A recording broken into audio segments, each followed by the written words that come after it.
Welcome back, everyone, to Journey to Ragnarok, an adventure of mythical proportions. I feel like I don't say that subtitle often. Last we left off, the party just got done fighting the undead revenant of Gwyn's youngest brother, and with help from a recently resurrected old enemy, the Rune Thief, managed to defeat the Revenant, letting Yedrag the Rune Thief walk away on his own. And we last left the party looking for shelter with their hunter friend Kavak leading them through Helheim.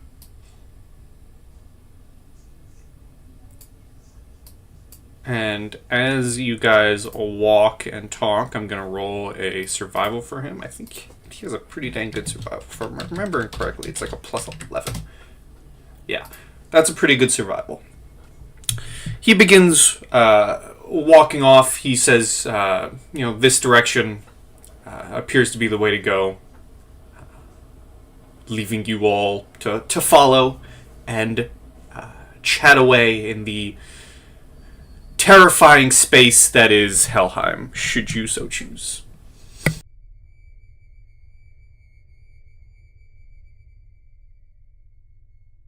I think I would kind of assume that Gwen's still kind of a little traumatized and shaken, so I think I'll just stay nearby and keep an eye out for any potential ambushes. Sure. Roll me a perception.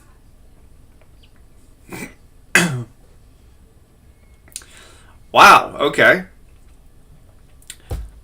It's a well ways into your walk, maybe 30-ish minutes. It's hard to tell time in Helheim, so perhaps you don't even really know. And you start to hear off in the distance a sound. A sound that sounds like this.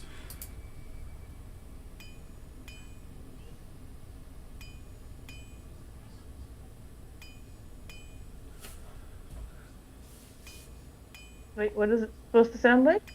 Oh wait, no, it's just my sound on Roll20 is not working properly. Never mind, ignore me. It sounds like a hammer on an anvil. Oh, cool.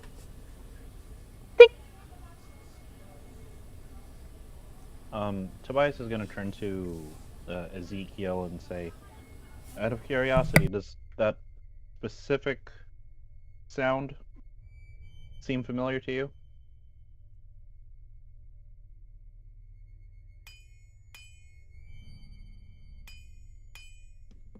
Well, that sounds like a hammer on an anvil.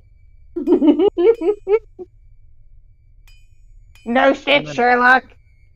I meant like the twang of the hammer hitting the steel. Does it sound like the same smithing tools that Sindri used? Well, let me ponder that. I'm gonna go ahead and can I roll a history check to see? You certainly can. All right. I don't foresee this going well in advance. Just want to point that out, but I'm gonna go ahead and try. Wow. You've been traveling for a while. You haven't spent much time around the forges, which is odd because you're a dwarf and Nidavellir, your home realm, is basically one gigantic forge. Yeah. It was never really my thing. That's all I'm saying. But for the maybe day or two that you've spent until basically living with Eitri/Sindri before the party came across you, you do recognize the twang of his specialized tools. Wait. There's a little high pitched twang at the end of it, followed by a little ringing sound. I think you know what? Something about it's telling me that might be a good old city boy. Well then, let's say hello. All right, you know what? Maybe how about this? Maybe I'll send Pocky ahead of us. Pocky too. Well, yeah, he loves Pocky. You know, he loves Pocky. Pocky, could you go be our greet ahead? And I'm gonna go ahead and send Pocky, and Pocky's gonna unfurl his wings, the sack of his that is his wings, and he's just gonna start flying over, looking like a manta ray, floating through the air. Okay. It starts to fly over through the kind of fog and towards the sound of the hammer banging on the anvil. Until you stop hearing the sound of the hammer and anvil, and you start hearing like a muffled scream of "Someone hold! Get this thing away from me!" Oh, Pocky, hold on! And if you kind of begin running through the fog, Yeah, you break the fog, and you can see a small little shop set up with an anvil, and you do and see the dwarf craftsman, because it is now an undead Pocky with a sack for a body, and bones. You do see the dwarf craftsman frantically swinging his hammer in the air. Hold on! Towards Pocky. It's Pocky! It's Pocky! It's just Pocky! Pocky! Pocky! It's just Pocky! Come on! Pocky, say hi to him! See? Pocky! This thing is not your bird! It is my bird! Pocky! Pocky, do you want a cracker? I'll bring a cracker. Just give him a cracker! Sindri, just give him a cracker! That's all he wants! I am not giving this thing a cracker! Get it away from me! And he's still swinging the hammer. Alright, Pocky, come on, leave him alone! That still doesn't seem to recall you. And you all see the dwarf put his hammer on his table and slowly lift his head up to look at you all. And then he stands back up and dusts himself off and says, in kind of like a small tone, you know, I was wondering when I'd run into you guys next. Wasn't hoping it'd be like that, but beggars can't be choosers here in Helheim. You speak the truth. Rude. Why are you begging?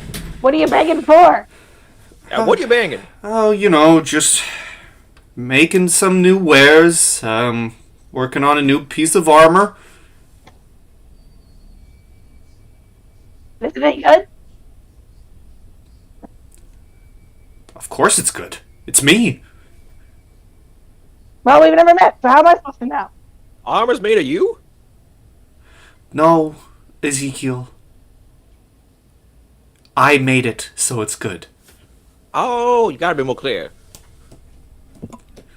Gwen will pipe up at this time and say, we've retrieved the soul that you need, Master Dwarf.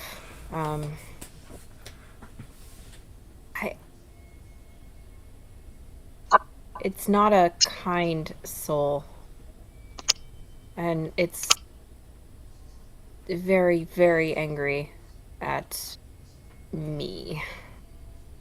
So I hope you can make use of it. And she will approach the bench and put the bag of holding on the table for him. You see him say, "Oh, well, that is good to hear. Not the fact that you've made someone very angry, but the fact that you've got it." He's going to take some precautions here. And you see him turn around and put on these, thick, welder's gloves. And he grabs a pair of tongs and reaches into the bag. Oh, Gwen is, stepping back as he's doing this. We've been going kinda behind Tobias again. Should we have not been handling that with our bare hands this entire time? You've been handling it with your bare hands? No. Of course not. Did the rest of you? Well, what would happen if we did? A multitude of things. Your soul could be its soul. You could have been turned into hell dust. Where was the warnings for this when you sent us on this gray quest, good old city boy? Maybe the fact that you're just simply in the realm of the dead and I said you might die? I mean, Pocky did touch it. It looks fine. No! It's gonna be a reason we might die. Not like anything specific we could do anything about, you know? That does not look fine, Ezekiel. He's up. He's more lively than he was before. Look at him. He's like, but Pocky, show everybody the new trick you got. Pocky's just gonna turn his head 360 just. He like gags and then looks at Gudrun and says, "Yeah, most things can kill you. Most things can kill you twice over down here. Of course, it could be dangerous." I think we were supposed to assume that this specific thing was supposed to be dangerous, when just everything was trying to kill us, you know? Am I diseased? Am I diseased if I hypothetically touched it with my bare hands? Hypothetically, if you touch it with your bare hands, how long did you touch it for? Like hypothetically a bit? Would we be able to tell? Is it some sort of like delayed reaction disease? Or like... None of you are dead yet. If you touched it for just a little bit, again, there's a multitude of things that happen. Part of this soul could be living in you. Oh my god. Oh. Gudrun, look at my mouth. Did you see a soul in there? I 100% I'm looking in like a dentist, like a mom who, is looking in your mouth. All of the ways to describe me 100% looking for souls in your mouth. Give me an investigation. And as you're giving me the investigation, he looks at the rest of you, being Gwyn, Tobias, Kavak, Astrid, and says, "Please, for the love of Odin, tell me the rest of you didn't touch this." And he still just has the clamp in the bag. He has yet to actually rip it out. I'll answer truthfully, but as a player, I don't recall if I grabbed it and then put it in the bag, or just let someone else just bag it. Oh, well, if you just bagged it, it should be fine. Gudrun, you see leftover soup stuck in his teeth. Yeah. It's like a snack. I see Hey. a snack, but no souls. Pocky will Yeah. eat the leftover soup out of my mouth. Again, Idri gags this time and just says, "Let's just get to work." And he closes his eyes and he pulls out the glowing green orb. And you just see him very carefully, step by step, slowly go to a pot, place it down in, and like he's jumping on a grenade, quickly covers it with a lid. And he just turns back at all of you and says, "Okay, we should be fine now." Glad to hear. That's good. Now what? Some special rune metal only found here. No, it's just a pot that I've etched with family runes. Good for keeping stuff out. Oh. Good for keeping stuff in. And to answer your question now, I forge it. I smith it and turn it into something. I promised you I'd make you something, and I'll make something. What are you gonna make? Well, my specialty is... You have a specialty? No, boy. Oh, specialty? Is it like drugs? No. I make armor. I can make not weapons, but I prioritize armor. Disappointing. I wanted drugs. Will the vengeful spirit be active in the armor? Maybe a bit of it. Usually the spirit adds to the power of the armor, but with the way I go about crafting things and forging, the process usually calms down most of its angst.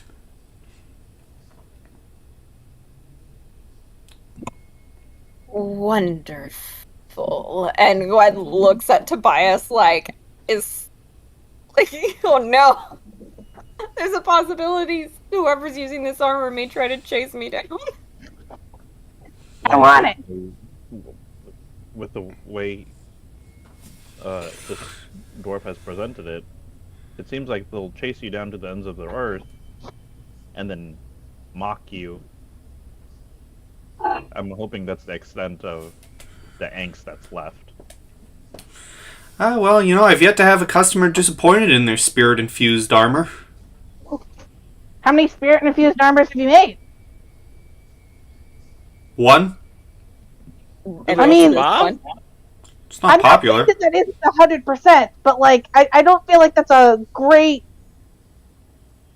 track. Yes. The statistics aren't showing a great track record, but it Your is sample size is 100%. mighty small, is what Gudrun's trying to say. Like, Yes, thank you. I really appreciate you helping out with my statistical analysis here. yeah, no problem. Have either of you made Mjolnir? I mean, I summon it. Sure, anyone can summon a visage, but were you a help in making the hammer of the god of thunder? I was around. No, you weren't, Ezekiel. What do you mean? I was totally He sure around. thinks he was.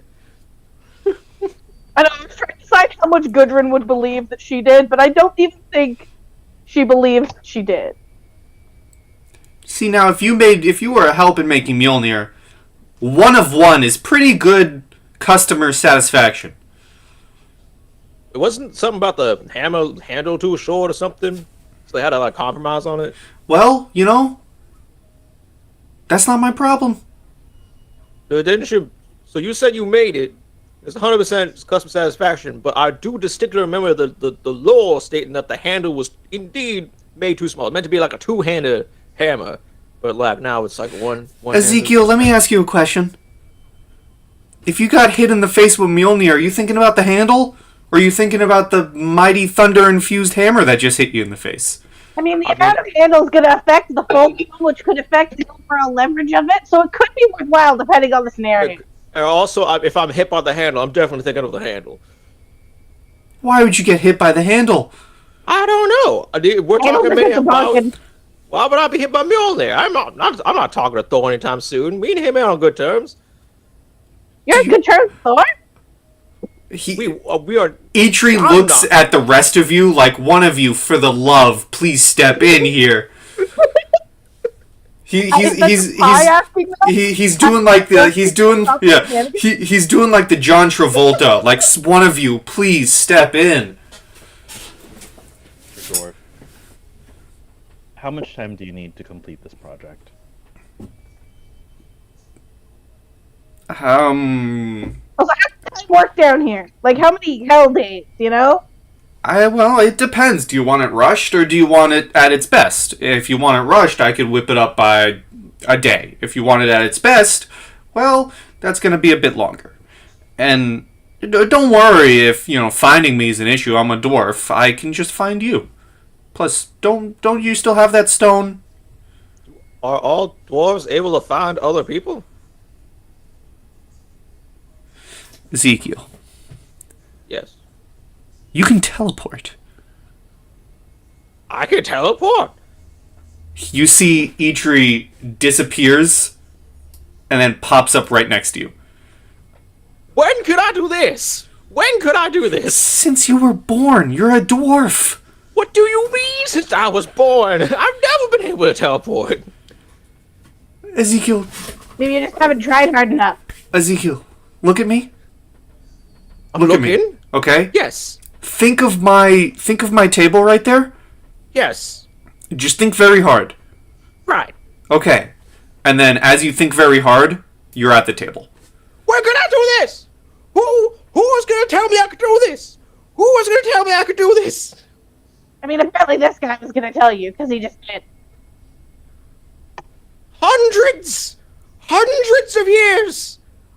So many traps I've had to avoid! Chasms! Do you know how tall I am, Sindri? Do you know how long it takes to cross a river with these legs? Ezekiel, I mean this in the most offensive way possible, but you are the most Midgardian dwarf I have ever known. And then he looks at the rest of you and says, no offense. I'll take it. I cannot believe what else can dwarves do? Can we see sound, Sindri? No, that'd be Can I taste preposterous. colors? May I eat bricks every once in a while? I'm not gonna stop you from eating bricks. That might actually make sense. Sindri, I swear to you, I swear, if you're hiding anything else that dwarves can do, Why would I be the one to hide what you can do, Ezekiel? We've known each other for 30 years. That's not enough to call a 30 friendship. years, 3-0, and in none of those years, you never thought it was weird that I never teleported. Not once. You travel the realms. I figured it must have come up.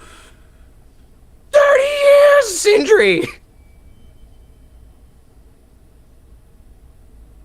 He just looks at the rest of you like, how are you guys traveling with a dwarf? Oh, right, I gave him to you. Why did you accept him? I teleport again. You appear you appear just bam behind the little do shop. this as many times as I want. That's a good question. Ezekiel, just come back here, please. Master Dwarf, how long will it take for you to perfect the weapon? If you want a weapon, that's going to be a bit longer than Sorry. armor. Armor.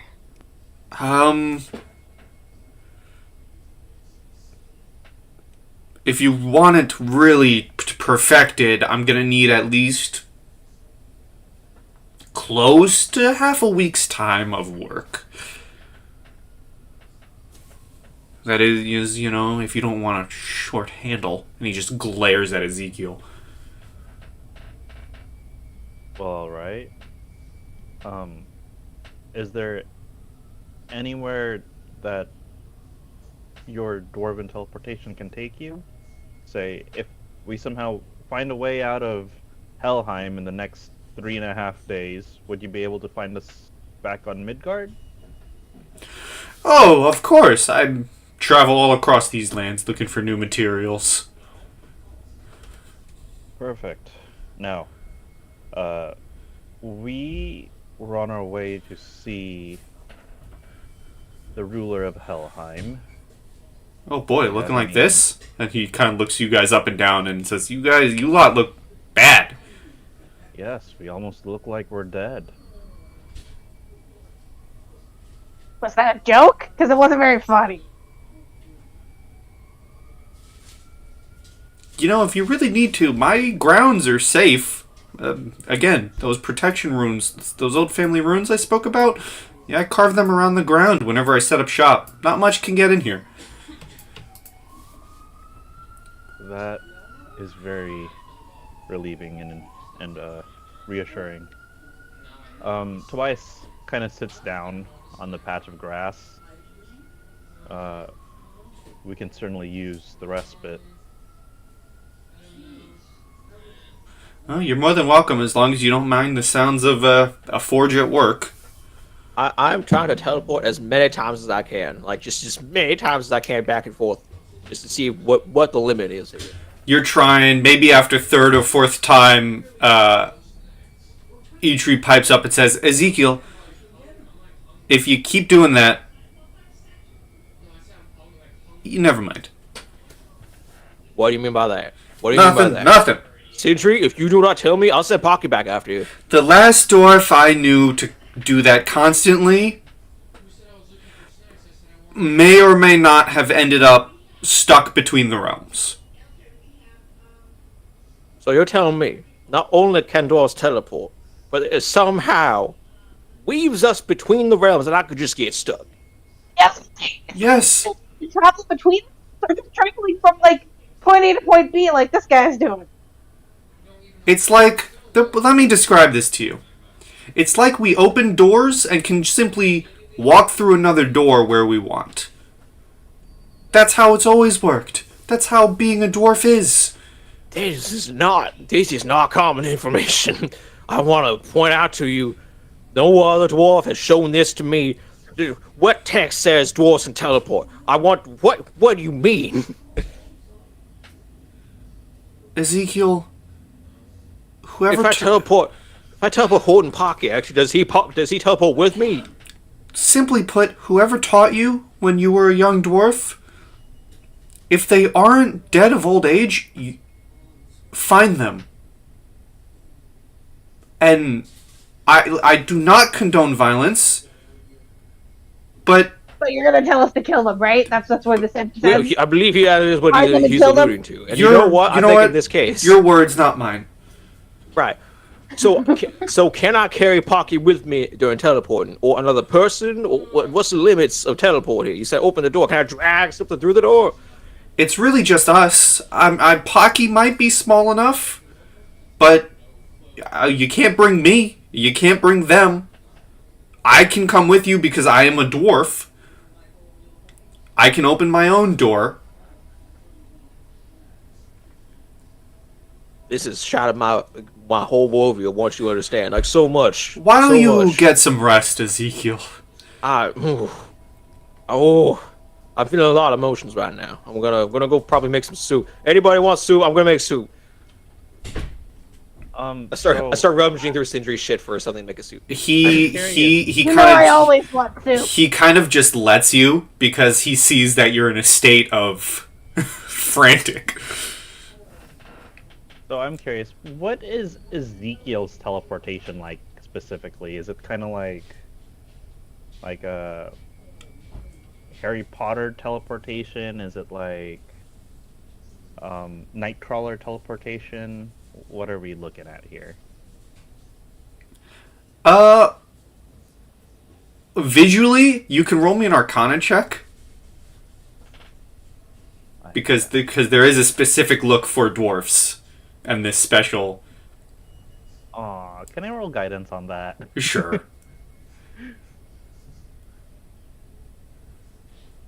Okay, well. 11. It's hard to see, but to you at first, it's probably a bit easier over time because eventually you would see it with Ezekiel constantly doing it. At first, it looks like he's just in one space and then in the next suddenly.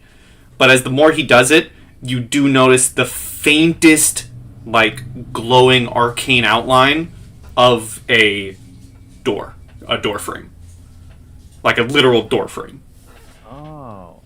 And like the door kind of just slides over him and then he appears somewhere else, or? Yeah, like the door to the untrained eye, it doesn't look like the dwarfs are moving, but to the dwarfs, and now that you've seen it, the faintest arcane outline of a door appears, and it looks like they step through the door. Like they lift their foot and step through the door, and then are suddenly in another location. Got it. Okay. Interesting.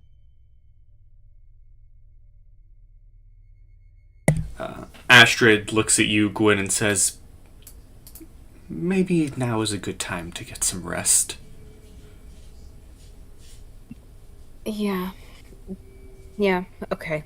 Now I will get some rest, and she will settle in on like the patch of grass over here. Kavak says, I'll keep an eye out for you all, just in case. And then just walks off a little bit.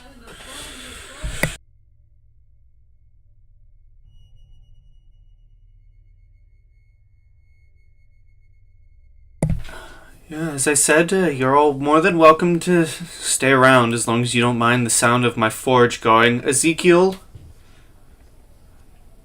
how goes that soup? Oh, it's coming. I'm gonna go ahead and roll a survival check to see how good the soup is. It's fine. It's all right. Soup is fine. You're under distress. The soup is adequate. You're not It focused is. fully on it. It is tomato soup. Wait, Okay. can I help with the soup? Can I help? Sure, you can roll your own survival. I wanna know if my soup's any better. It probably won't be, but Roll for soup. Roll for soup. I just really wanted to roll for Oh. soup. It's clearly better. Tomato soup with whatever Gundren threw in. Gudrun had Wow. a random She added basil. had a random pocket of like pepper. Pocket pepper. Pepper too. random red pepper that just like popped out of nowhere, and I just put it in the soup, and it just made it slightly better. I don't know what you threw in there. I thought it was sand. I'm not gonna lie, but it turns out I have red pepper in there. That's good. If anyone wants some tomato soup with a Scotia red pepper, then by all means, I pour myself a bowl and I just stare at it. I will take a bowl and settle in to rest for the night. I will also take a bowl. The runes that he set up, am I able to see them? Roll me an investigation. Investigation. Oh yay, +1. Yeah, I'll roll that. Yeah, okay. 18. You're looking around the area, and you don't really see any signs of runic symbols anywhere. Either maybe the runes are a bit further out, or simply perhaps dwarves are really just good at concealing things, as you have now seen them teleport and disappear. Okay. If that's the case, I'm gonna ask Cedri, was it? Yeah, that's a name. I'm gonna just refer to him as Master Dwarf. Master Dwarf, I wish to put my own alarm spell onto the runes that you've surrounded us with. Would you be able to point them out? Oh, sure. Makes sense. They're a bit invisible to the Midgardian eye. Right. Tobias is just accepting everything now. Yeah. And that's not what I wanted. He points out and kind of circles the runes and shows you this coverage of space.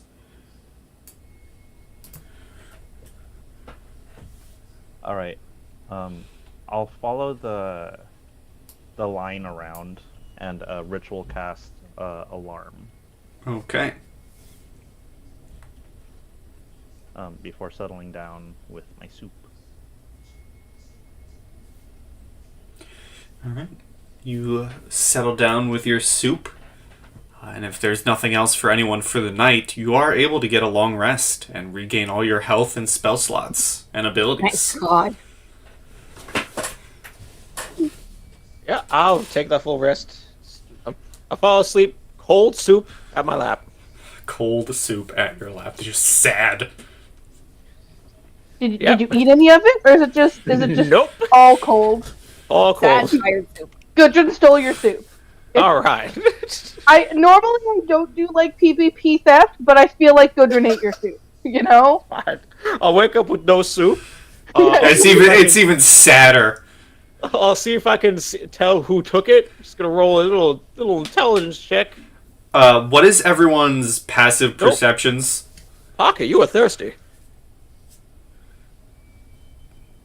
10 for Gwyn, Oh, mine is 18. 18 for the dwarf, 18 for Tobias. What is Gudrun's? I feel like it's surprisingly high. 18. 8. Wow, okay. So, everyone but Gwyn. Gwyn is still sleeping. But Ezekiel, Tobias, and Gudrun are kind of awoken to the sounds of you think maybe it's just you're hearing things, as you kind of wake up and you're still kind of tired, but you're hearing the sounds of like hoof prints, like getting closer and closer, like almost directly near the lot of you. And you also, almost as quickly as you hear the hoof prints, you begin to hear this booming voice saying, Master Dwarf, make any new wares today? Tobias is gonna hop to attention. You kind of sit up and look, and you see this large figure, almost 7.5 feet tall, in armor, at the table in front of Itri, and next to the table, you see a brightly shining white coat, multi-legged horse. Wait, how many legs? Because most horses, I would say, are technically multi-legged. I just want to confirm you mean more legs. More legs than 4. Okay, cool. I would like to continue to... this is when we were asleep, right? You are this is when you guys are waking up in the morning. Like, the three of you hear the sounds of this horse and figure. I would kind of like to pretend to still be asleep, but, like, put my hand around my battle axe, like, ready to go, and, like, have, like, one eye peeking out, but, like, just kind of look like a crazy old lady who's asleep. Mm-hmm. That's my vibe. Understood. Crazy old lady vibe. It's 100% the vibe 100% of the time. It's just now it's with more sleeping. Mm-hmm. I'd say, Gwyn, you're probably awoken by the sound of the man's booming voice, because it's loud. It travels. Yeah, I will shoot up straight in surprise. And as my vision, comes into sight, do I recognize either the man or the horse? Give me a history. Cool. Kenzie knows who that is.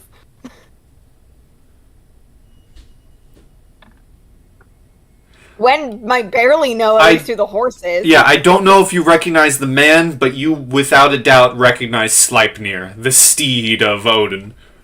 Oh my god. Yeah, her she just there's an audible gasp from where she's sitting, and then all of her breath is gone and she's hyperventilating. Tobias is gonna stand up and kind of mutter under his breath next to the women, oh look, another god. And as you say that,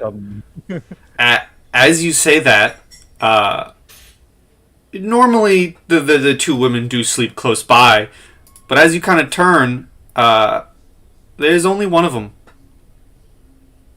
Oh shit. Astrid is not there come morning. Tobias is gonna look around and see if there's any tracks.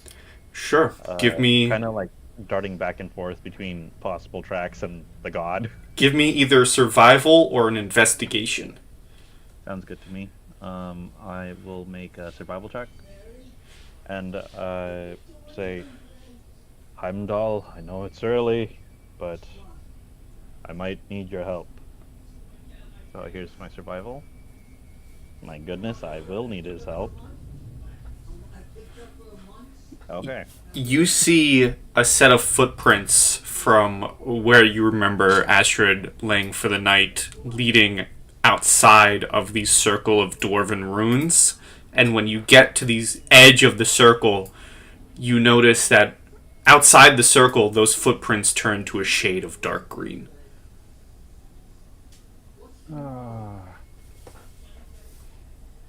Like the indents in the mud are like the shade of green. I see. I believe that a certain trickster god has probably abducted our dear princess. Ah, fuck you, Loki. Could I see the evidence of Sleipnir? Yes, you would. And just real quick, as Gudrun shouts that out, you see the booming figure let out a deep chuckle and says, "Ah, my friend Idri, I didn't know you made such good company. Especially Midgardians." And, pardon my ignorance, but what would be your name? Oh, of course. I am Hermodr, son of Odin. Who might you be, little Oh, hi. dwarf? I'm just a simple little dwarf, Ezekiel Marduk. Pleasure to meet you. I'll give a deep bow, keeping an eye on Sleipnir. It is good to meet you. It is always good to see two dwarves in the company of each other. Yep, two dwarves, knowing everything about dwarves the entire time.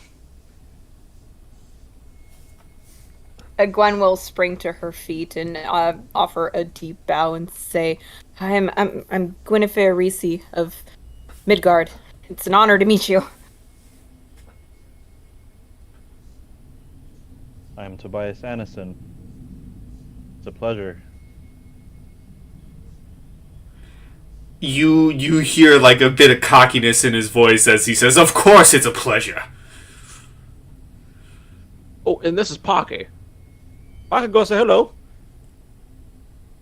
Well, you carry quite a weird bird with you, little dwarf. Yep, it's my bird. Not to be forward, but can I pet Sleipnir?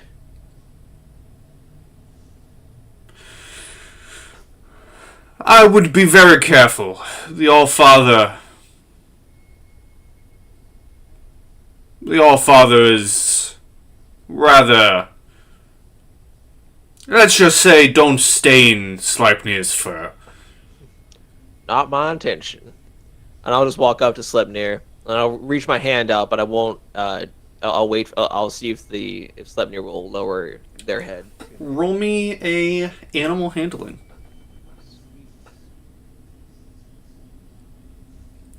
You see the steed of the gods kind of snorts at you at first as you approach, kind of kicks up some dust on the ground, but then lowers its head.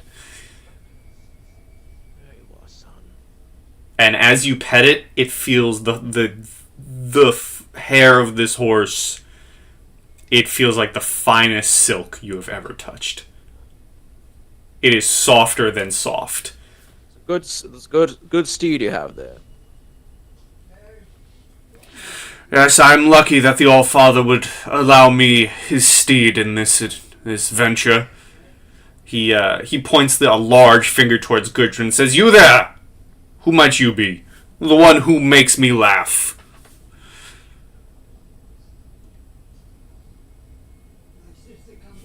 Hi, I'm Gudrun.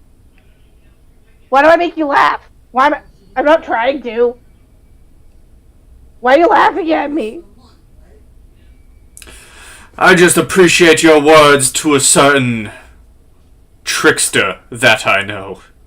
Oh yeah, fuck that guy. So, what might you Midgardians be doing here in Helheim?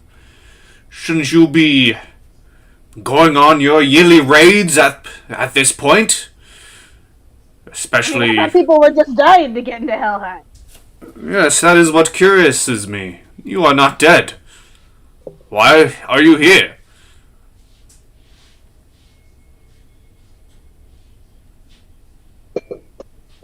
For one reason or another, fate has brought us to Helheim. We went to sleep and woke up here. We've been helping our friend of blacksmith retrieve materials necessary for a new project. And now, it seems like we'll be on our way soon. Needing Midgardians to do your work, eh, Tree? That doesn't seem of you. And you see the dwarf kind of shrinks down and says, "Well, it's hard to get work these days when...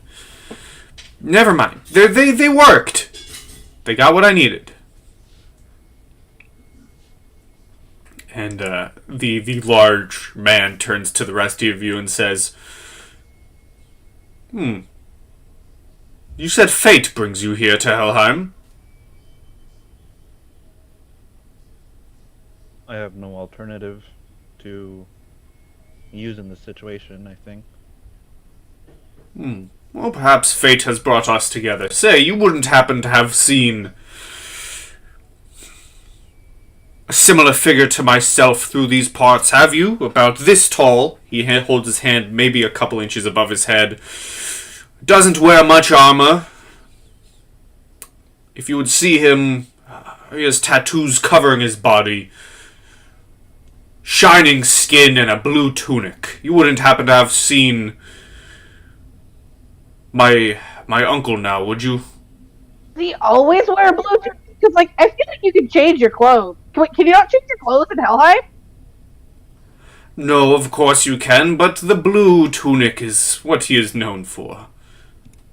Do I know who that is based off that description? Sure, roll me a history. Sure. Da-da-da. History. Double eights. 17 in total. He is talking about Balder. No, I knew it!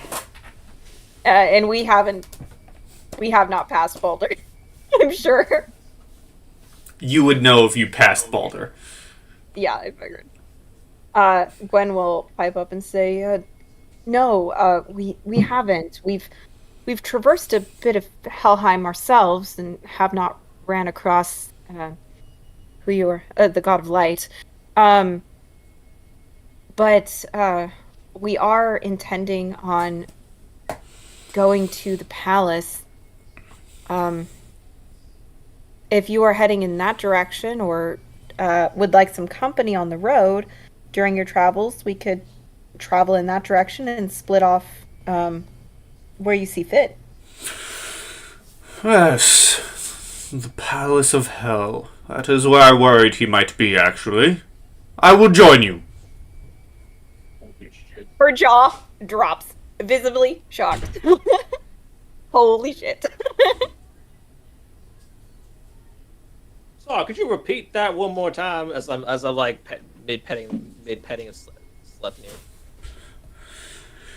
Are you hard of hearing, little dwarf? I said I would join you. Yeah, that's what I thought I heard. I am on an ears, but not super hard of hearing. Right. I'm assuming that also means the horse is coming. Of course it is. It is my steed down here. He's your steed. He is your steed. Yep, that is true. Bias isn't as big a god nerd as Gwen is, but like even he's like, oh geez, whoa. Well, you want Looking around at everyone like, what, is this the first time you've hung out with a god? But not actually saying that, but just kind of has the vibe of like, wow, children in the first hanging out with a god. This is where it's revealed Gudrun's actually... Yeah, this is where it's revealed Gudrun's actually 1,000 years old. She grew up with Hermoder. They played together as kids. He babysat him. The large god kind of kneels down to you, Ezekiel, kind of sensing your vibes right now, and says, "Do we scare you, little dwarf?" Scare me? Not necessarily. It's just heard many a tale about gods and their triumphs. Little people don't tend to make it out of the tales. But you are no little person, dwarf. You are dwarf of Nidavellir. Untrue. By literal scale, by direct comparison, not big. I do not think I've ever known a dwarf to live down from its ancestry. Come on, stand! I am standing as tall as it gets. He kind of like grabs your back and lifts you up to like you're kind of forced to stand up with your back like perfectly straight. Alright, yeah. Haven't done 9 years. His boots are just at like my eye level now. You fight alongside the son of Odin, dwarf. Yep. Live up to your ancestry. That's true. And then he lets you go.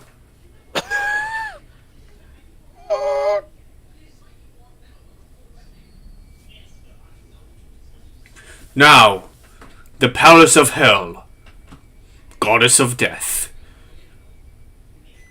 As he says, he says that as he is mounting Sleipnir. So when you're just gonna follow. You're gonna meet us there. We're gonna travel together. I said I would join, dwarf. Good, fine. That sounds good. Good to me. That's fine. Now, your journey to the palace. Let us begin. Tobias doesn't have any reason to say no or delay. The only thing that Gwen would do is she would go here and she would ask, I do believe the general consensus is to give you the time you need to perfect the armor. My question to you is, what style of armor are you creating?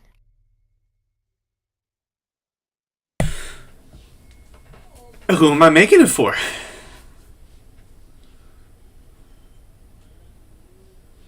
That is a good question. She will look over her shoulder and kind of scan the group and then look back and point directly at Tobias and says, him. Looks at Tobias. Hey fella, what do you usually wear when you go into battle? Oh, I wear a large. Material. Studded leather armor. Studded leather it is.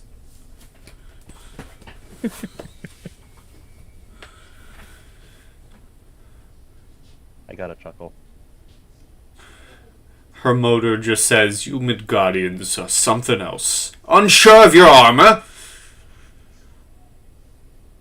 Interesting. Oh, I know what I wear. I just misunderstood what the question was. The dwarf looks back at you, Gwen, and says, studded leather. Wonderful. Thank you. Anytime. And with that, she will turn and probably go to Kavak and say, Are you ready and willing to guide all of us to castle? She'll gesture to their newfound compatriot. I will join you to the castle, but my guidance ends at its walls. Understood. Thank you for all you've done for us throughout our journey here in Helheim. It is because of you that we are standing here today. I simply do but what is requested of me, and perhaps if Odin asks for more, our paths will cross once again. And he holds out a hand. Yeah, I will gladly take it and clasp on his forearms for a good hearty Viking shake and say, I look forward to the day. If I don't meet you there, I meet you in Valhalla. That is all one could ask for. I suppose there's just one more thing. So, I guess out of character, in order for Tobias to craft anything with the materials he's carved up so far, I would need like a specialty smith, right? You can do it on your own. It would take much longer, but if you gave your materials to a specialty smith, it would be done quicker. Oh, okay. I think I would have kind of made some small talk with Cedri and asked him if that would affect the speed at which he completes the armor. If I had him work with those materials. He would say, I could make use of some of it in my work. Might increase the speed. Might. I mean, if you're willing to give me these materials in general, I could use them for something else if they're not used in the armor. That sounds excellent. I trust your smithing skills much more than I trust mine. Thank you. Someone around here does, at least. And then, I guess for Ezekiel, because Ezekiel has drawn ingredients for cooking, I imagine that in his grief-stricken state, maybe, because for me it's smithing, right? For him, I imagine it's like cooking ware. Mm-hmm. that would be. Yeah, I would think that if there's any opportunity, maybe it would have been last night's sad meal before any checks are made relevant here. For what? Putting some of the stuff into the soup? Yeah, and like crafting something that would give us buffs or something. I don't know how that goes. It's a bit late for that. Okay. Okay. But the next soup. The next soup. All right. I'll remember. All right, and you all set off to the palace. And it's not long until you do get there. And when you get to its walls, that's when Kavak says his farewells and wishes you luck as you begin approaching this dark, foreboding castle. And I will move you all there. Home, you know?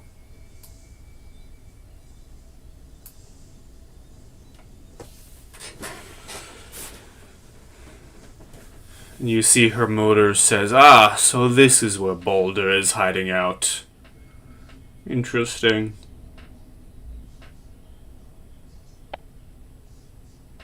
DM, out of character, what, and I guess it extends to the rest of the party, what was the reason why we had to come here? Kavak said he felt the presence of other godly essence towards the palace Other godly aspects. and was told to guide you there. Okay.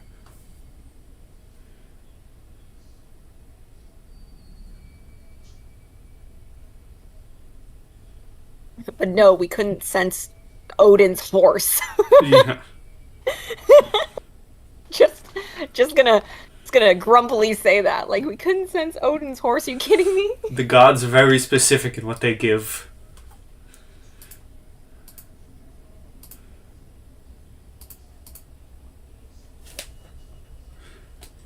Her motor kind of looks at all of you and says,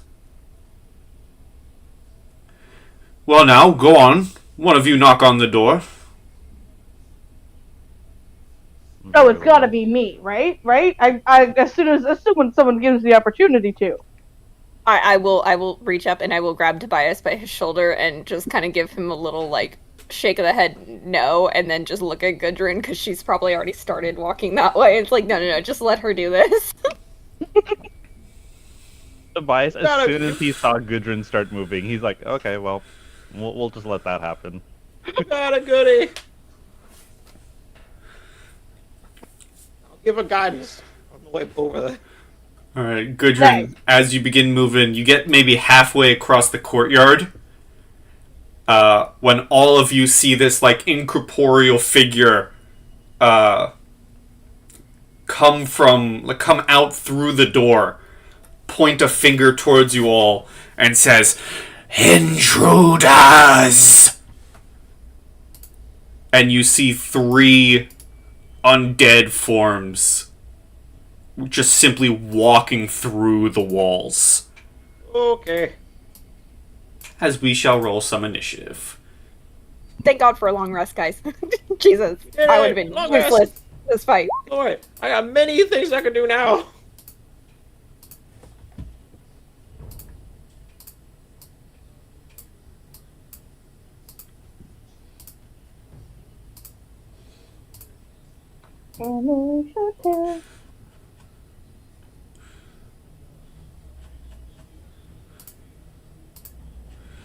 Ezekiel's up first.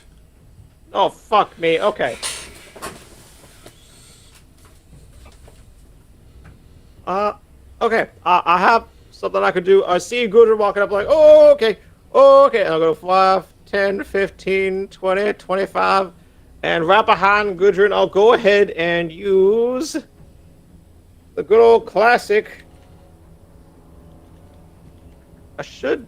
I thought I had it in my character sheet already, but using Channel Divinity with Turn Undead. Ooh, what is the range? Let's see here. I have 5 more feet of movement. Wait, do I have 5 more feet of movement? Hold on. I do. I have 5 more feet of movement. I need it closer. But let's see here. Teleport. Oh, I can fucking teleport. That's true.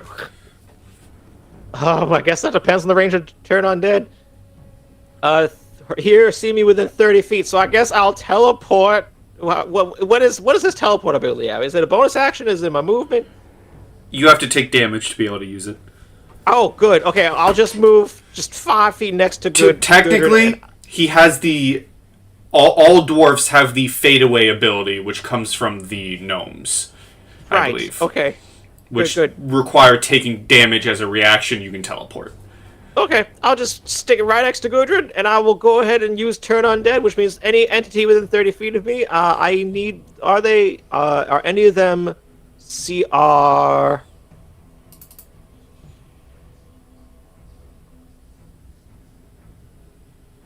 Okay, great. What is a threshold? It's like, below a certain threshold, you can kill them. I'm like, okay, what's the fucking threshold? Well, they need to My make a brain is wisdom... saying CR half, but I think I'm making that up.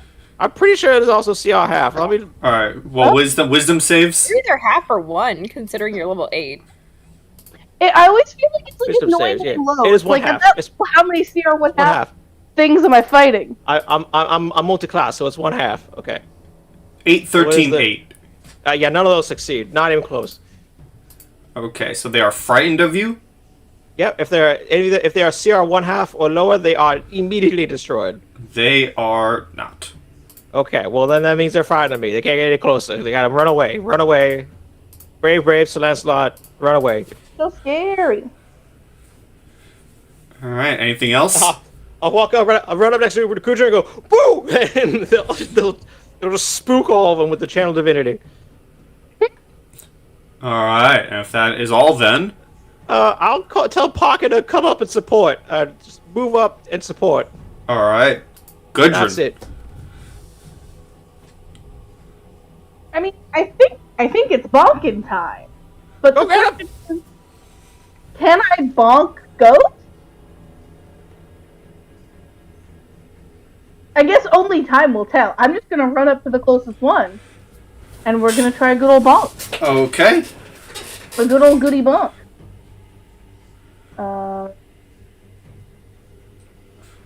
That does not bonk. Strangely, I didn't think it would. That Doesn't bonk? bonks. Woo! Does being bonked get rid of the effect? Let's see here. So let's see here. Dead.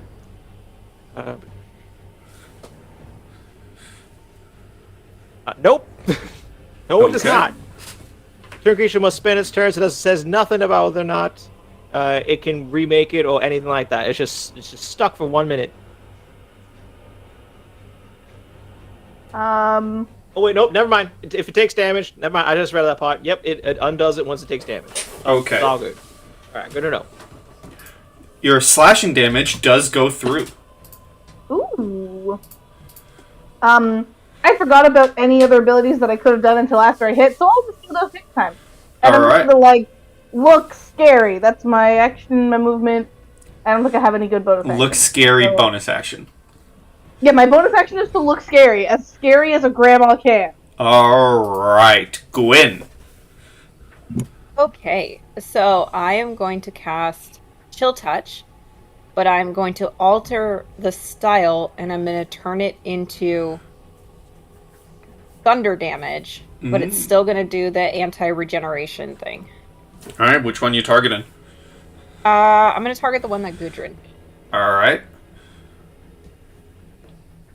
It's so strange. Okay, I have to manually type this in, so give me just a second, because for some reason D&D Beyond is being a butthead. Hello. Annoying when D&D Beyond's the butthead. 19 hits. All right, so that's gonna be 2d8. And then if this guy can regenerate health, he cannot do it until his next turn. Hubu. Okay. Hey! 8 damage. Alright. Anything else? I will just stay where I'm at. I feel fairly confident in here, and I can reach basically anything. All right. Yep. Tobias. Alright, first things first. I think as a bonus action, I'm going to break my rune of celerity, my mutagen craft. And then I am gonna step up 5, 10, 15, 20, 25. Yep, I'll do it. 30 up to this one to make 2 attacks. All right.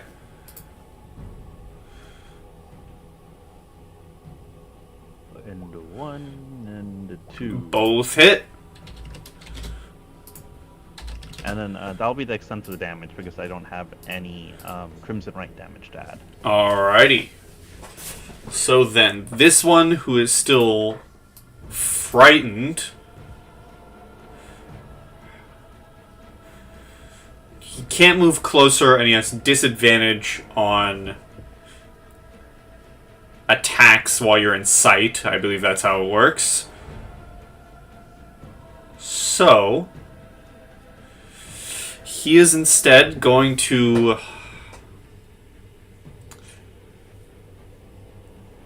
he's gonna look at Ezekiel and try and cast Hold Person on you.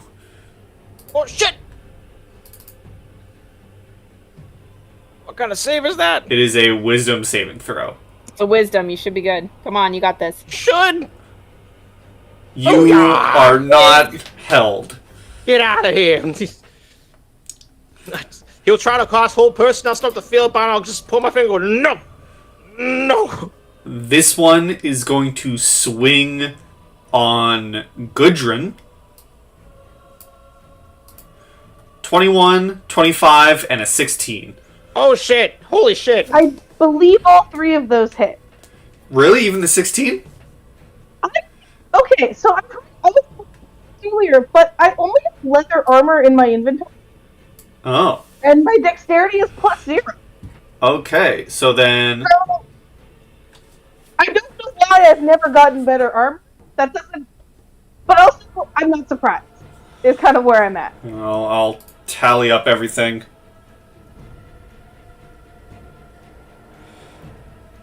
Oh boy. Kill me! That is 84 points of damage. You are fucking with me. Yeah, I'm dead. Well, not dead. I'm unconscious. Oh, okay. Okay, code red. Code red. Code red. This one goes for 3 swings on Tobias. Nat 20, 23, and a 26. What the fuck? Silvery Barb's the nat 20. Okay. Does a god want to come in at any point? 24. I'll spend a shield. Advantage goes to Tobias.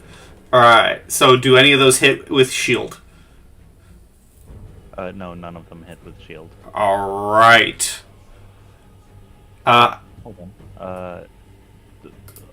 Oh man. The 26 will hit through the shield.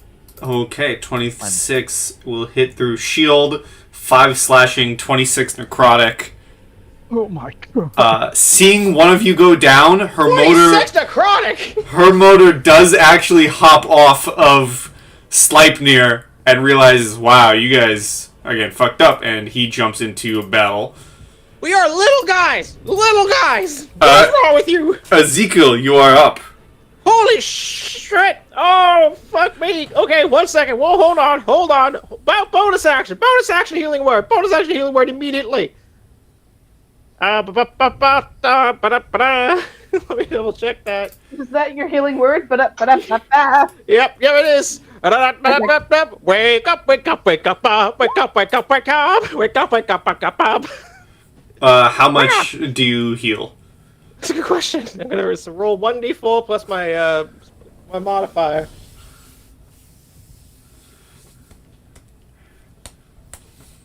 Fuck! You got me kidding me. So 5 total. 6. You heal 6. Go to your I up 6. get knocked down, but I get up again. Good. Then I'm gonna go ahead and run in between both of these corporeal bastards. And I'll use my action to cast Spear Guardians. Okay, Spirit Guardians. Where are you, you fuck? Get over here. Okay, hold on. There we go. Okay. So immediately I'm gonna need them to take... at a distance of 15 feet around me. So when it starts wisdom saves. their turn there. Yep. Wisdom All saves. right.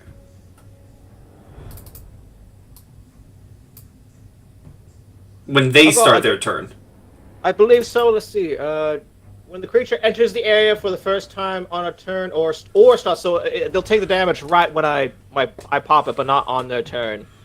But that's either or. I think it's either or. When the creature enters the area for the first time on a turn. Yeah, I interpret that first part as if they walk into your circle.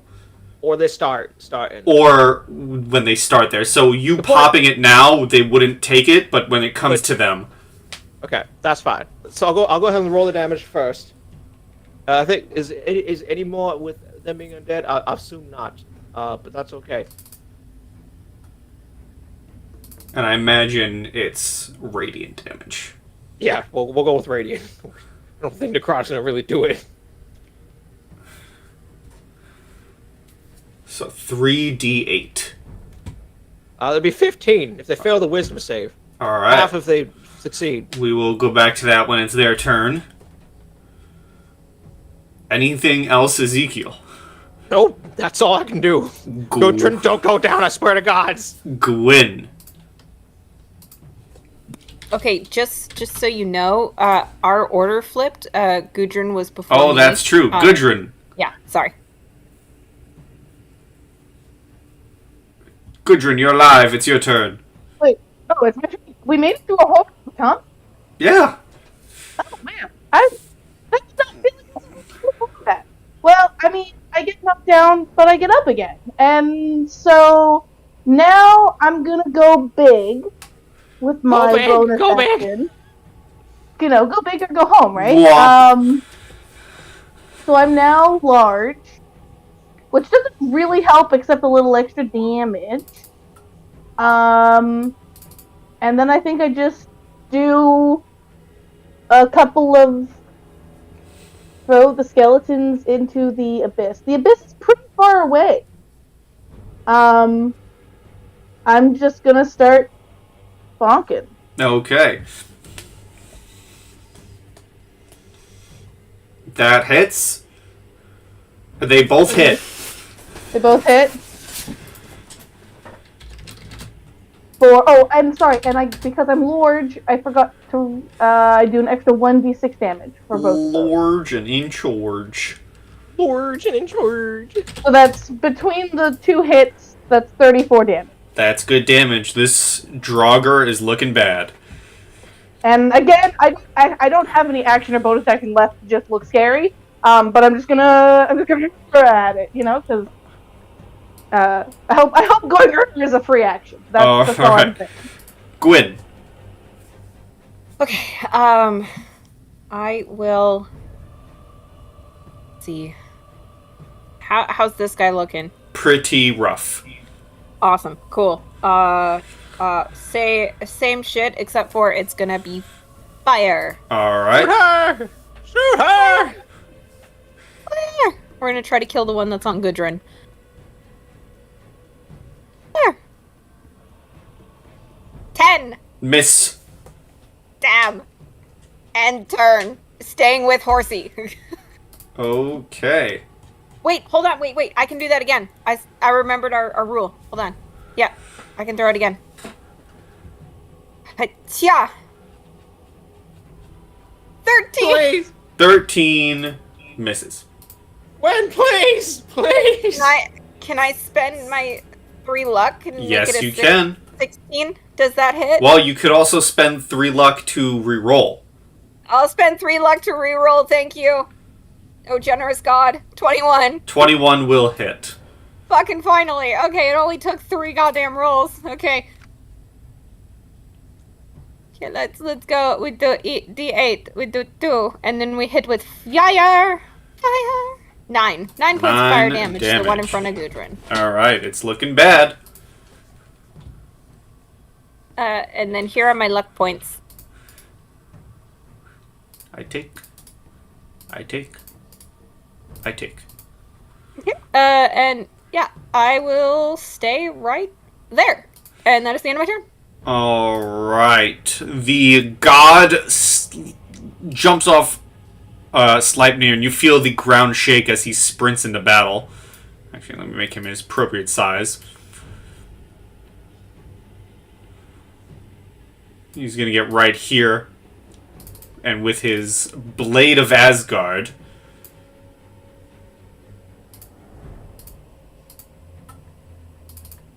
strike down at it.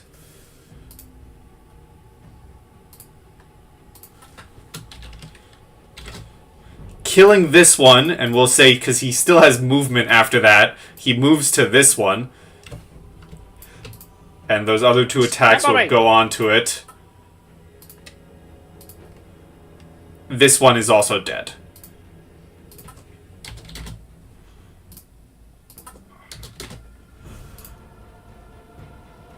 And the god shouts out, "That is how you show might, Midgardians!" As it goes to Tobias. That's great. I'm gonna stand over here, pull out my bow, and prepare an action to shoot it twice as soon as it gets to the end of Ezekiel's turn. Okay. On its turn, it is going to try... It is going to try and hold person Gudrun.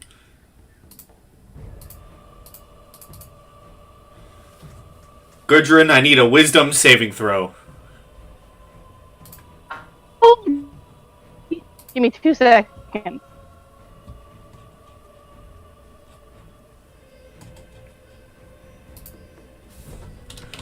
Sorry, you're disconnected. And probably therefore I'm disconnected. Wisdom saving throw when not disconnecting. I don't know, if I do the wisdom saving throw when I'm disconnecting, maybe it'll be lucky or something. Maybe. Maybe you won't get held. You do have 2 luck points that you can spend if you feel like that'll break the mold for the required amount. So that'd put you at 12. Sorry, 14. That's how math works. 14. I mean, yeah, let's do it just in case. Okay. You spend your 2 luck points. You make it a How do I 14. spend properly? You drag them out. There you go. There we go. Unfortunately, you are held. I was afraid of that, but I figured at least I tried, you know? Mm-hmm. Guys, the DC is higher than 14. Since that it's is... a failure, does she get a luck point for it, even though she spent luck points to do it? She does. Cool. Ooh. Ezekiel, your turn. Okay, that's cool. I'll go ahead. Let's see here.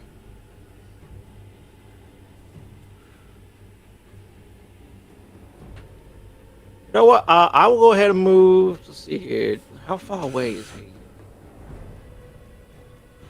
I can move a little closer. Okay. I'll move so that he is 20 feet away from me. So we're at about, call this good. And then I'll use a good old Thorn Whip cantrip on him. Alright. That is... So go ahead and whip on out. Alright, make a melee spell attack.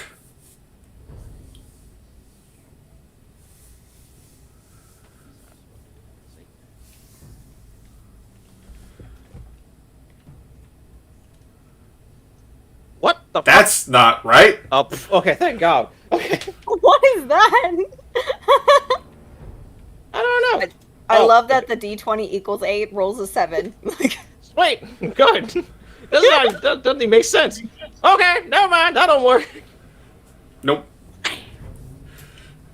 All right, well, then I'll at least just move. I'll just move about 5 feet closer, so he'll be in the spirit guardians, and I'll have Pocky attack him. Okay.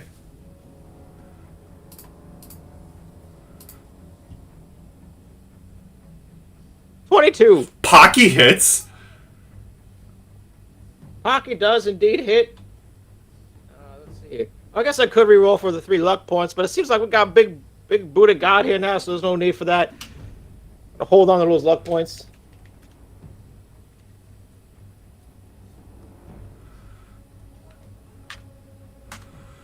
He hits with 7. 7. Oh, no, I put his health all the way down. Minus 7. He hits for 7. MVP Pocky. Oh, bam! Well, that didn't work. Hit him back. Alright, Pocky is gonna just fly back away with his flyby. Okay. And then I'll loose my arrow. Yep. And then I have advantage from silvery barbs. So 1. Oh, I could have just hit the advantage button. That's okay. Alright. 13 points of damage. 13. Gudrun, you are held in place. But you can, at the end of your turn, you can make... Oh, no, he actually has to concentrate on it, because he did get hit. Twice. So, let's see here. He is fine both times. You make a wisdom saving throw at the end of your turn to break out. I want to break free. You are still frozen in place. Gwyn. Same pattern. We're gonna go with thunder damage this time. Alright. +8. Habla. Hey, 21. That hits. Okay, I'm just gonna roll for my second one. Second shot. 24. Yep. So we'll go with 4d8 for both shots. Just easier that way to do. Both are thunder damage. Hooper. Total of 15 from both shots. Alrighty. Awesome. And just for clarification, that is changed chill touch. So if for some reason he heals every round, he cannot. Alright. Pass turn. Her motor stomps over. 1, 2, 3.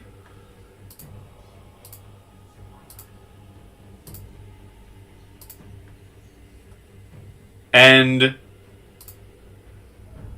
kills it. And as it dies, you all see the doors of the palace slowly open. And her motor looks at all of you, but specifically looks at Tobias and Gudrun and says, you mortals fought well, but weaker than I thought. Come here. And you see he pulls out a large tankard off of his hip. And he heals both of you for 40 hit points as you take a sip. What does it taste like? It tastes like I need a Constitution saving throw. It's hella good. From the both of you. Fucking mouth. Gudrun, you drink it, and it's not that it gets you drunk, per se, but it's like an assault on the senses. This is God mead. You are just like, not that you vomit, but it's like you begin kind of retching. That's how powerful it is. Tobias, you kind of managed to handle it, shockingly. That is really good mead. Thank you. Yes, well, it comes from Asgard. Of course it's good. Sleipnir, stay here. I will be back for you when Work is done inside.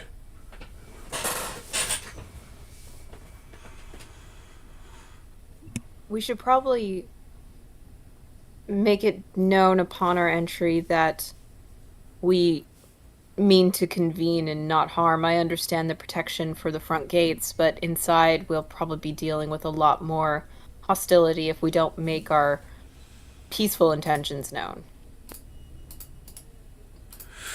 Perhaps, but these doors open to us, so surely they're welcoming already. Can I roll for intention on the doors? Like, is this Roll for insight on the doors. insight doors? Got it. This Sure. is a great insightful character, guys. This is gonna go so well. Hey, door, how you doing? You doing a 6, door?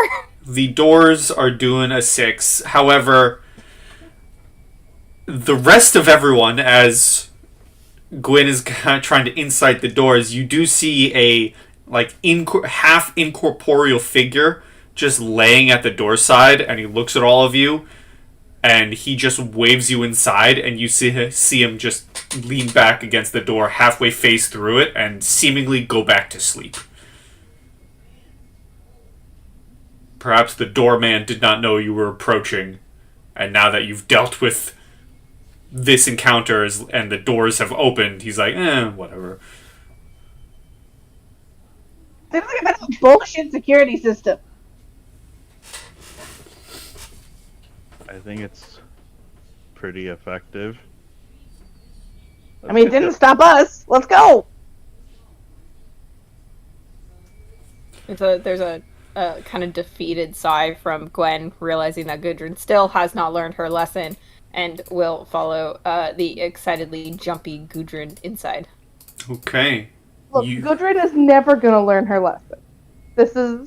She's too old to learn lessons. I can hope. Gwen can hope. I can laugh. Kenzie laughs. Gwen hopes. Kenzie laughs. Sure. You begin walking inside, and as you walk further and further in, you begin to hear this clapping coming from atop some stairs. As you see, the figure clapping is an elegant warrior. Skin the color of pearl, hair and beard white with light, literally light, shining from his eyes. Almost like a source of light itself in this grim and hostile place that you recognize to be Balder. Alongside him is this revolting figure, a rotting body the size of a half-giant, and its skin this bluish color, wearing frayed and tattered clothing, as Balder welcomes you all to the hall, and this disgusting rotting figure says, welcome inside. Won't you all come and join my guests for this fine feast today? And he welcomes you into the hall, and this is what you see.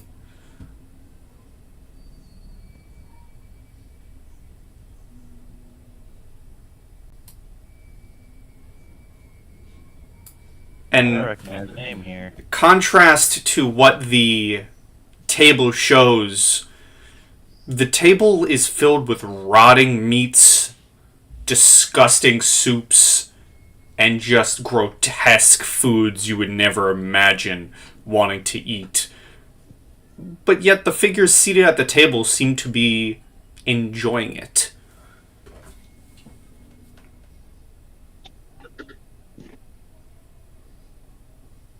Why would someone hurt soup like that? And you see the half-giant once more says, "Come now, join us for a feast. Only the finest for our guests." Soup's looking a little, how long have I'm you been waiting here gonna- for guests? I'm gonna kind of mutter under my breath, Odin, give us insight to see the feast for what it truly is, and I'm gonna give Gwen guidance. Okay.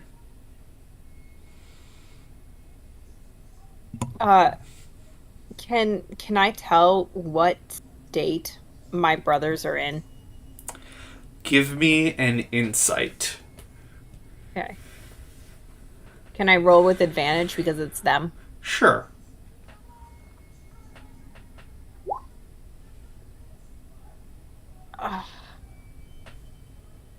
You do have guidance. Yep, so that's a 13 in total. It's hard to tell, hard to see what kind of state they're in, maybe mentally. Physically, they look battered and bruised and are simply just eating at whatever's on their plates. Okay. Yeah, she like takes a step back in shock.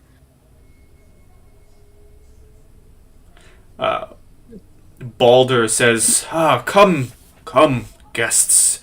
Join us for this feast. And her motor pipes up and says, Balder, I've been looking for you. But before he can continue, you see the half-giant once more says, well, if you've been looking for him, then surely you join him for this feast. Come now, I've set seats for everyone. Can I roll to recall stories about eating the food in Helheim? I'll allow a history.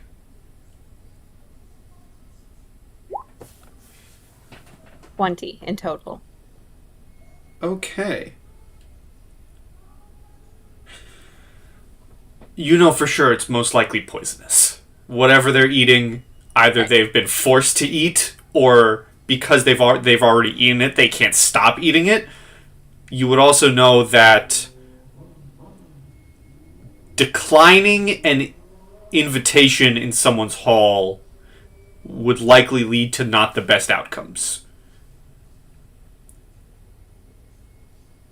Okay.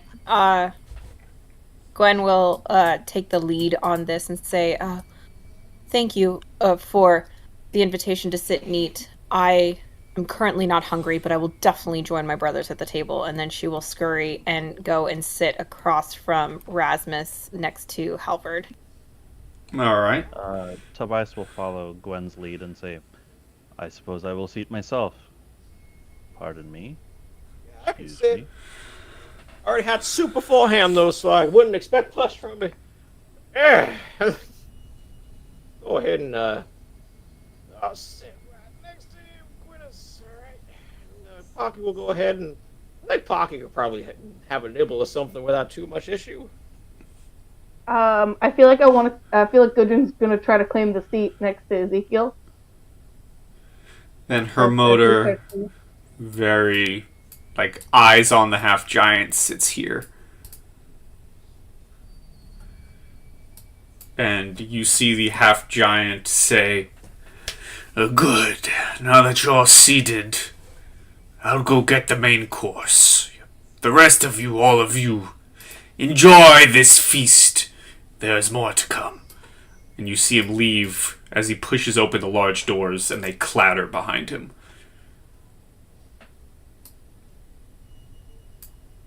Halvard, what are you doing here? I will whisper to my eldest brother.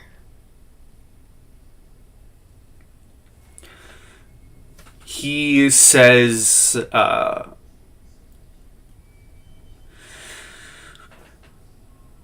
what do you mean? We're eating.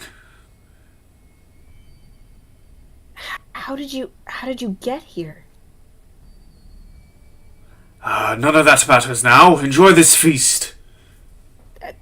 It matters a lot. You're This isn't like you. Why are you here? Roll me an Arcana. Sure. Arcana. Doot. 28. 19 on the 28. die. You can notice between your two brothers and the god Balder,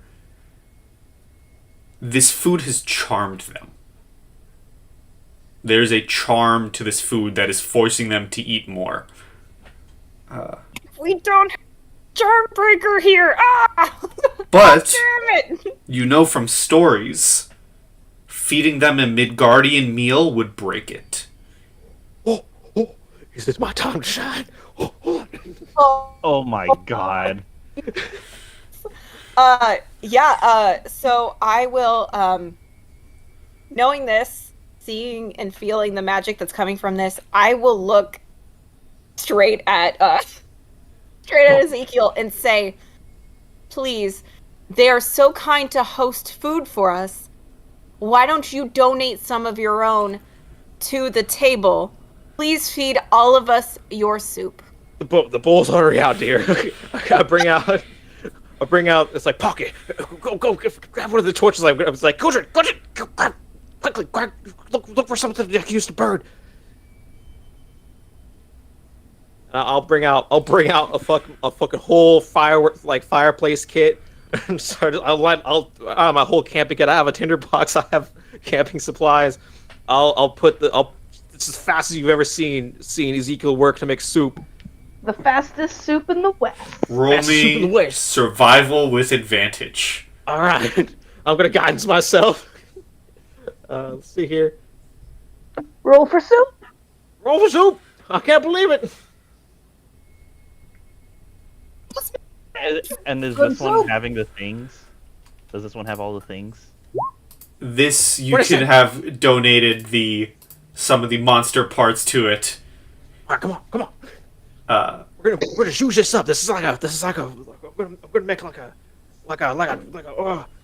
lentil soup, but I'm gonna use monster parts for like the chorizo and the pork. Come on, throw it in there. And you feed it to the god and Gwyn's brothers, and 28 total, by the way. it takes a second. They do eat it, and they actually finish their bowls. And at first you're like, is anything happening? But then you see Balder, something like in his eyes, like the light might have been dim once before, but it comes back in full force, and he looks at all of you and says, "Oh, thank you, my friends. That was a delicious meal. That was wonderful to be out of that curse. Who do I have to thank for this?" Well, I'll make the soup. A little bit of pocky got in there too. "Ah, dwarf, your soup was amazing." Name's Ezekiel, but I'll take dwarf. They're good. Thanks for the compliment. Do you know how you got here? And also, do you know that we're probably in deep shit right now? Don't you worry, Ezekiel, dwarf. You are fine. Last name's Marduk, but that's fine.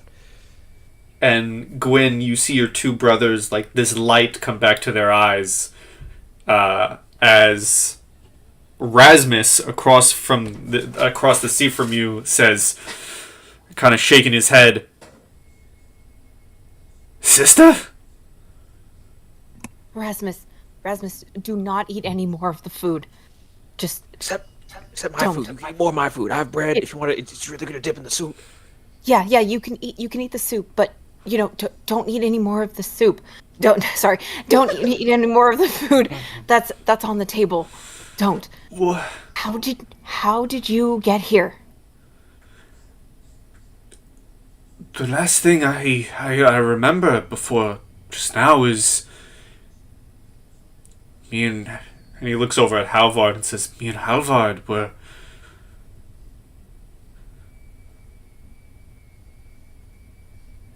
And he kind of looks at you and says, "Vega, something's wrong. He was fighting us. That's not right. We're supposed to be brothers." Vagar made his choice in life on Midgard and here in Helheim, and has suffered because of those choices. And it is my deepest sorrow to report that, again, he is no longer with us.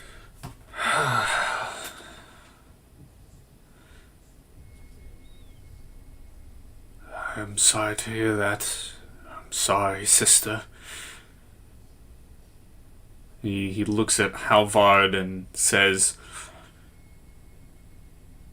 Halvard? I know you're older than me, but for the sake of things once in your life, apologize to our sister.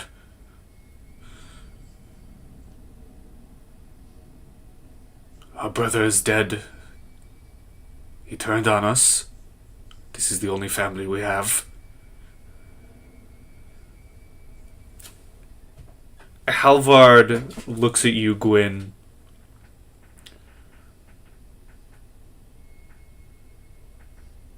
And says, I said I wouldn't give you another chance should we meet again. But if you got us out of this, then perhaps you get one more, sister. She looks about ready to cry, but you kind see, of fights it back. You see Rasmus like put up a hand to like yell at Halvard, but seeing you kind of, to Rasmus, it's like, oh, she kind of accepted that as an apology, so he kind of just sits back down. Gwen will, stifling her emotions of, honestly, happiness at this point, will say, so you were fighting Vhagar. Were you fighting him on Midgard? Rasmus pipes up and says, yes, we were. And you see him frantically looking around the room. Fang, where is he? We need to get out of here, I think. Fang.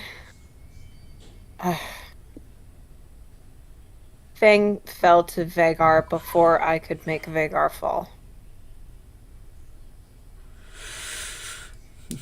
You see him pound his fist on the table and say, God's damned our brother! He is not our concern anymore. Our concern is getting out of here. We're here because, well, and she'll kind of like look over at Boulder and then look back at them and say, well, we were drawn here, but the good news is that we're trying to figure out how to get out. And so you need to come with us as soon as we can get out of here. You hear Balder pipe up and say, oh, well, that would be no problem. And he puts a very large hand on your shoulder. And says, I am still a guest of the Queen of Helheim, so I may not be able to leave this realm without permission. But you all can. Would you be ever so kind to do a god a favor and deliver this to the All-Father for me? And he puts a ring in your palm, Gwyn. Picks the ring. Looking absolutely shocked, she staring at the ring. Okay, so looking at this ring, is it like the size of a bracelet for her? So, or is it?